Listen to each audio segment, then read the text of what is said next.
it certainly was not something that I am, making a conscious choice about, because I don't have that luxury still. Things come to me. And what I have to do is try to create those things that I want to come to me, but that happens outside of acting. Are you drinking tea today? I got my tea. And how do you take your tea? Well, I'll talk first. So I have hibiscus and ginger tea.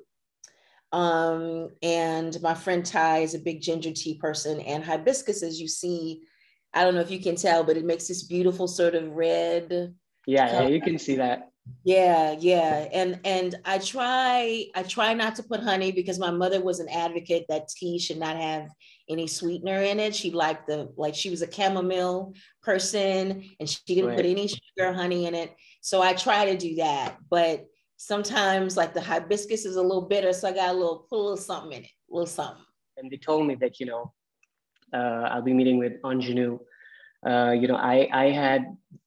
I was ashamed because I had very little idea about your previous work, because I grew up in a very different part of the world, and but then I took inspiration from you, and I did the same kind of research that you did while preparing for King Richard, which is I looked you up on Wikipedia. That's what I did. And that's when it hit me that, hey, that's Sharon Salam from When They See Us. That's Nat's mom from like Birth of a Nation, and I was like, I'm so glad I get to speak to such a senior actor with such tremendous diversity, in her work. So I'm really, it is really an honor. Thank you. I appreciate that. Yeah, Wikipedia.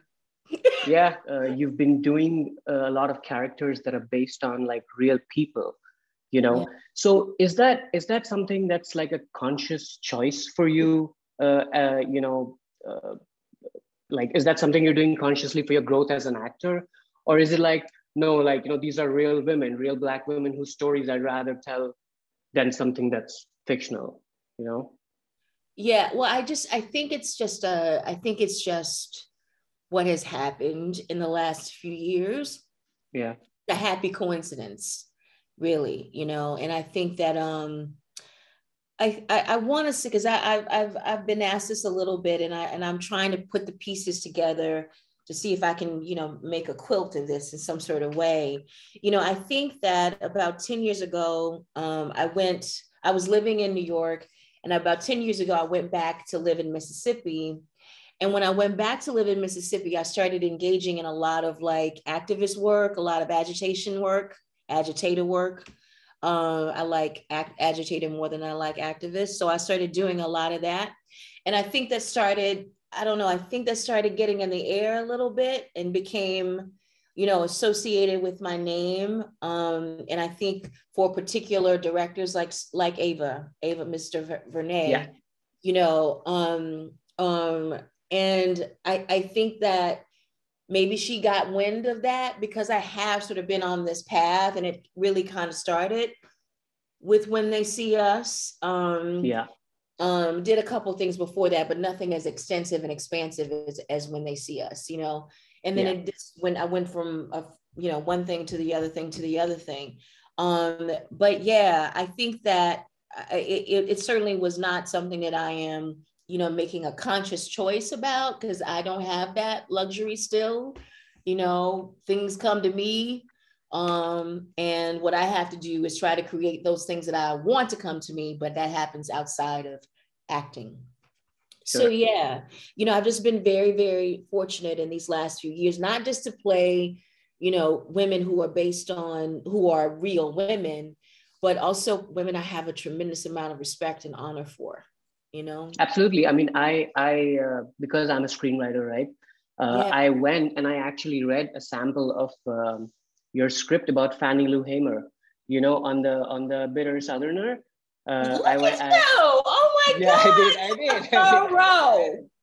I read the sample, and oh my God, that scene where the children are like hacking dogs and like Fanny's inside, and it sent like chills down my spine. And I was like, there are real stories like these that we need to know. Yeah.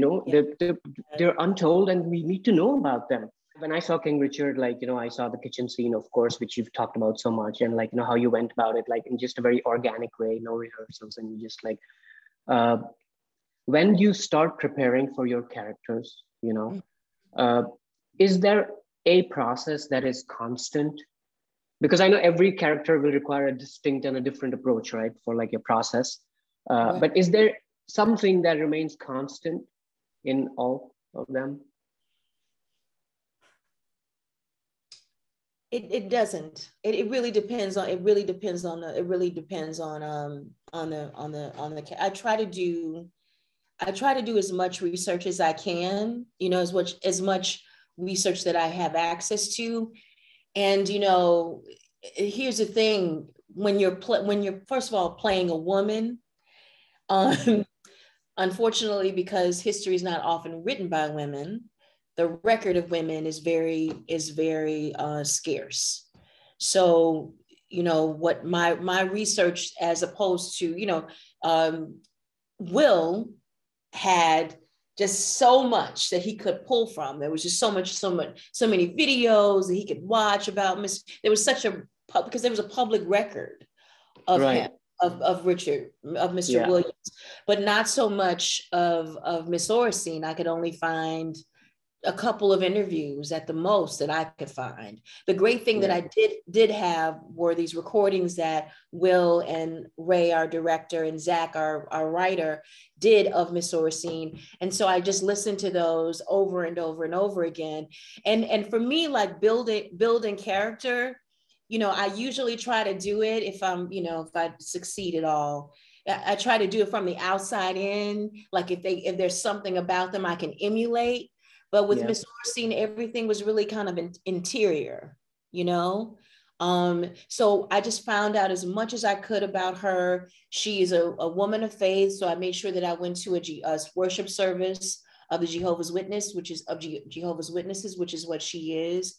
I just tried to pull everything that I could. And in terms of like that exterior work, I'm very Southern, and Miss Oracene is very not.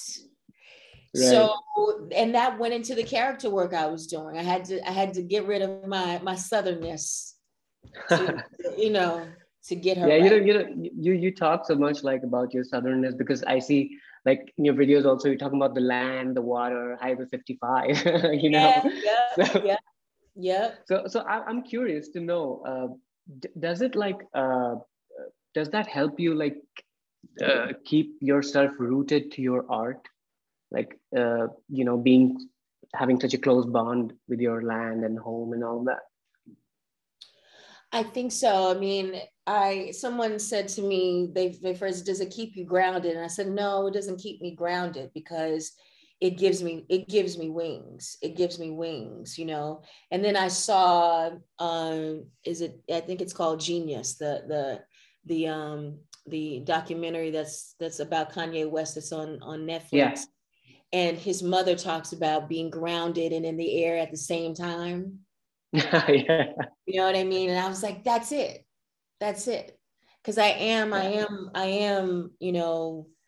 intentionally, with intention and connected to where I'm from. It's why I've stayed, even when my reason for staying is not physically there anymore. I stay anyway.